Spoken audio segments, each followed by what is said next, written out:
hope you're all well. It is Fern. So today in this video I want to be talking about buying a property interstate and sort of give my tips and tricks on how I bought a property interstate. And this video is especially aimed for those that want to invest in property and explore beyond your own town or city, or I guess your own backyard.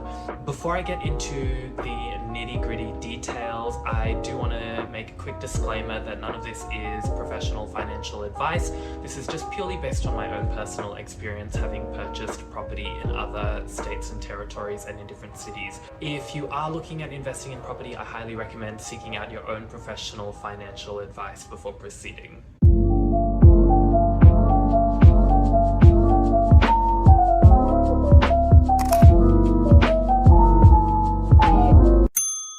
So my property journey started off back when I was at university and I was studying part-time and working full-time. I was in retail and I had saved enough money for a deposit for an apartment in the city that I lived in. So back then I lived in Canberra and, I was still a new baby investor and I didn't really know, much about the property market, and I mainly looked at places that I was familiar with, so suburbs and areas that were close by to me and things that I particularly knew. As I've gotten older and I've sold and bought property, I've started exploring more outside of my own backyard, and I've looked at places in Queensland, in South Australia, Victoria, and also obviously the ACT, and I've got a list of some of the tips and tricks that have helped me, and I've written them down and I'll go through them. As I mentioned before as well, this is purely based on my own personal experience, so it has worked for me, and these are just sort of basic guides that could help you or anyone who's looking at buying their property interstate. So the first thing I recommend when looking at potentially buying a property interstate or in a different city is to do your research online. Use free tools and resources that you can find online to give you a general sense of property markets around the country. So I've mentioned it in a previous video that I did for first home buyers. I like to use realestate.com and set the filters on the search function to look at things like the sold prices for homes in a particular area, or see how much properties are renting for. Realestate.com is really good because that data is free and you can filter it between properties that are for sale and properties that have already sold. Another really good resource that I like to use is SQM Research. So they have a lot of free reports on their website, so things like rental yield, sale prices, stuff like that. It doesn't go back too far with the free reports, but it does give you a general idea of how a particular property market is performing. So with SQM Research, you can put in the postcode and that will tell you the particular data for that area. So for example, if you're looking at a suburb in Canberra, you would put in the postcode and it will give you that data for that area. It is sort of rough, high-level data, and it doesn't go into too much detail, but it does give you a general gist of the property market in that particular spot. So I feel like the most out there property I've ever explored was in far north Queensland. That particular market is very out of my comfort zone, I guess, having lived mainly in Canberra and now in Melbourne. With far north Queensland, because I'm so detached from that market, I had to do that online research initially first, just to get a general idea of what that particular property market is like. So I highly recommend using things like realestate.com and SQM Research just to give you that general idea of the area. So the next thing I recommend is to actually try and travel to the particular area or city that you're looking in.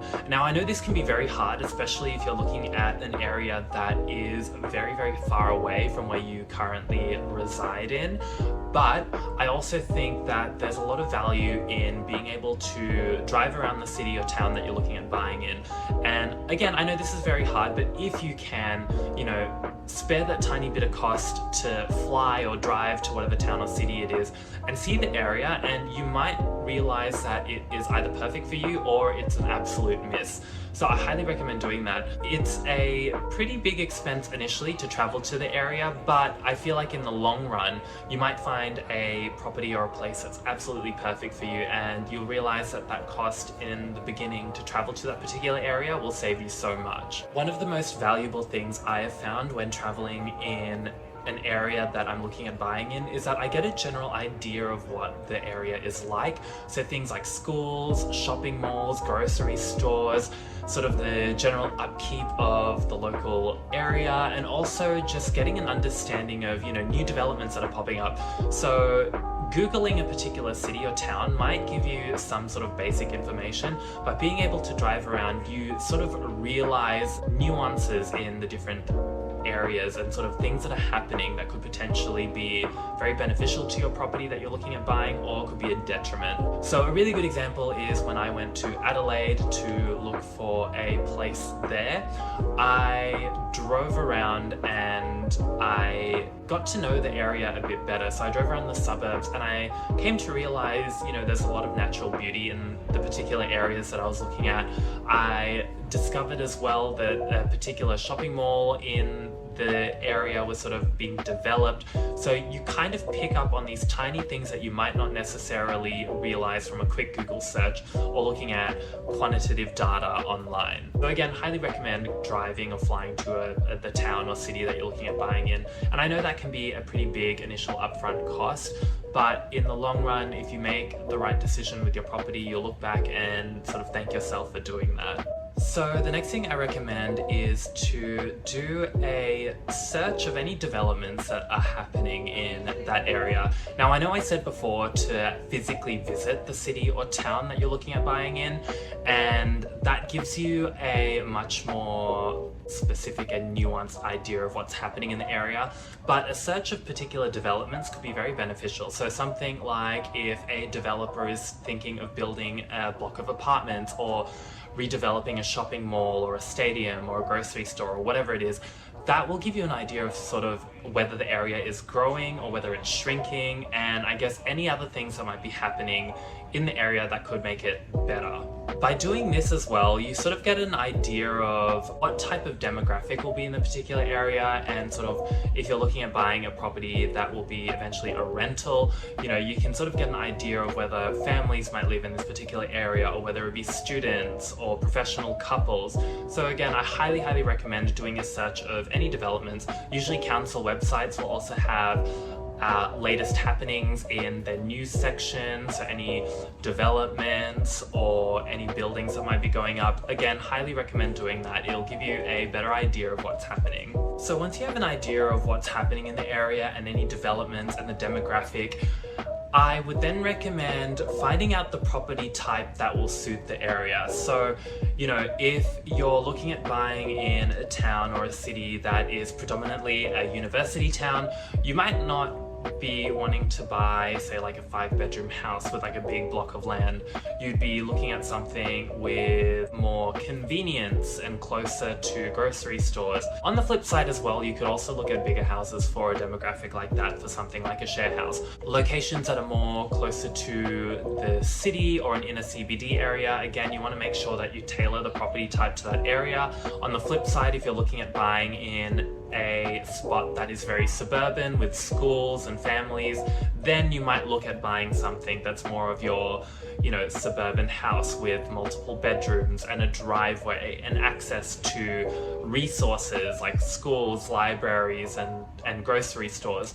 So I highly recommend knowing the property type that works for your area, and that might come from, you know, as I mentioned before, driving around in the suburb or city that you're looking at, doing your research online, finding out what the demographic is looking for. That'll give you a better idea of the type of property that you'll buy. That will help you with things like rental yield and also with the property value in the long run, especially if you're buying a property type that is very in demand for that particular area. You might find that it will benefit you in both rental yield and capital growth. This is all just dependent on the particular area and the research that you do.